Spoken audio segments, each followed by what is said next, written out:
রবিবার রাতেই ঝড়ে বিধ্বস্ত জলপাইগুড়ির উদ্দেশ্যে রওনা দিলেন রাজ্যের মুখ্যমন্ত্রী মমতা বন্দ্যোপাধ্যায়। সোমবার সকাল থেকে ওই এলাকায় বিধ্বস্তদের ত্রাণ বন্টনের তদারকি করবেন নিজে। রবিবার দুপুরে 15 মিনিটের ঝড়ে কার্যত লন্ডভন্ড হয়ে যায় জলপাইগুড়ির বিস্তীর্ণ এলাকা। মৃত্যু হয়েছে 4 জনের, আহত হয়েছেন 52 জনেরও বেশি। মৃতের সংখ্যা আরও বাড়তে পারে।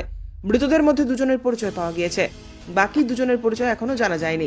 ঝড়ের এই তাণ্ডবে জলপাইগুড়িবাসীকে সমবেদনা জানিয়েছেন রাজ্যের মুখ্যমন্ত্রী মমতা বন্দ্যোপাধ্যায়। রবিবার সন্ধ্যায় সোশ্যাল মিডিয়ার মাধ্যমে রাজ্যের মুখ্যমন্ত্রী দুঃখ প্রকাশ করে লেখেন, জলপাইগুড়ি ময়নাগুড়ি এলাকায় প্রাণহানি, আহত হওয়া এবং বাড়ি ভেঙে পড়া এবং গাছসহ একাধিক বিদ্যুতের খুঁটি উপড়ে পড়ার ঘটনায় গভীর উদ্বেগ প্রকাশ করেছেন তিনি।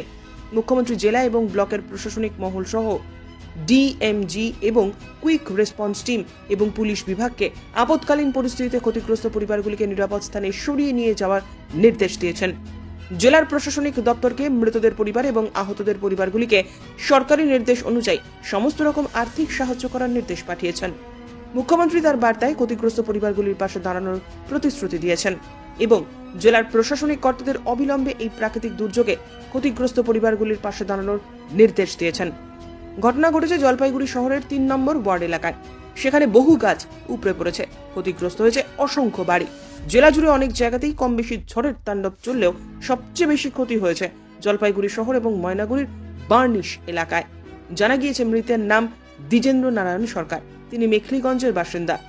যে সময় ঝড় হচ্ছিল সেই সময় গাছের নিচে আশ্রয় নিয়েছিলেন তিনি।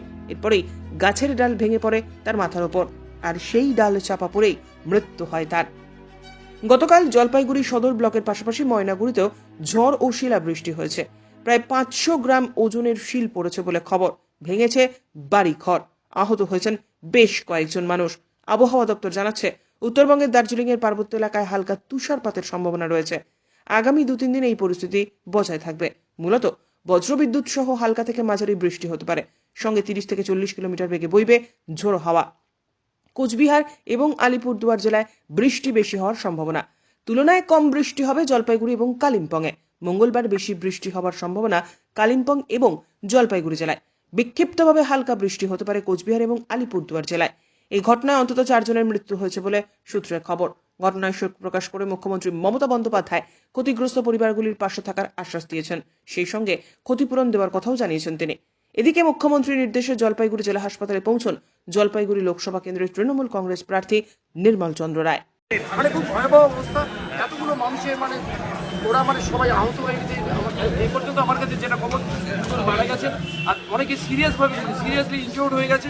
বাকিরা কম বেশি সবাই ইনজিওর্ড হয়ে গেছে। একজন আমি প্রেগনেন্ট মাকে দেখলাম, তিনিও আঘাত পেয়েছেন। আর এগুলো নিয়ে পরিস্থিতিটা ভালো নয়। আমরা এখানে আমাদের তরফ থেকে যে ডাক্তাররা ছুটিতে আছেন বা আছেন, আমাদের তরফ থেকে অনুরোধ করা হলো ডাক্তারবাবুরা আসুন, যাতে সবার পরিষেবা, চিকিৎসার পরিষেবাটা ভালো মতো পায়। বলছি এমসিসি লাগু আছে, তাও যাতে গভর্নমেন্ট রিলিফ পায় সেই বিষয়ে কি তদবির করবেন? এটা তো আমি বলতে পারবো না, যেহেতু এমসিসি লাগু আছে। গভর্নমেন্ট রিলিফ যাতে পায়, কিন্তু আমরা আধিকারিকদের বলবো, ইলেকশন কমিশনারকে বলবো যে মানুষরা এত অবস্থার মধ্যে পড়েছে, তাদের ইলেকশন কমিশন আমাদের অনুমতি দেবে। বার্নিশ ওয়াশ আউট হয়ে গেছে। হ্যাঁ, ওয়াশ আউট হয়েছে। আমি ওখানেই এখন যাচ্ছি। আপনি কি এলাকায় যাবেন? হ্যাঁ, এলাকায় যাচ্ছি এখন। ময়নাগুড়ি হাসপাতালে যাবো।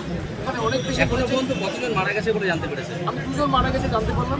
বাকি অনেক এখানে এখনই ব্রড ডেথ একজন নিউজ। Sad news. খুব ভয়াবহ অবস্থা। আমরা ইলেকশন কমিশনের কাছে আমরা অনুরোধ করছি, তারা যাতে সরকারকে অনুমতি দেয় এবং সরকার যাতে দিতে পারে। Thank you. ব্যুরো রিপোর্ট, উত্তরের প্রহরী।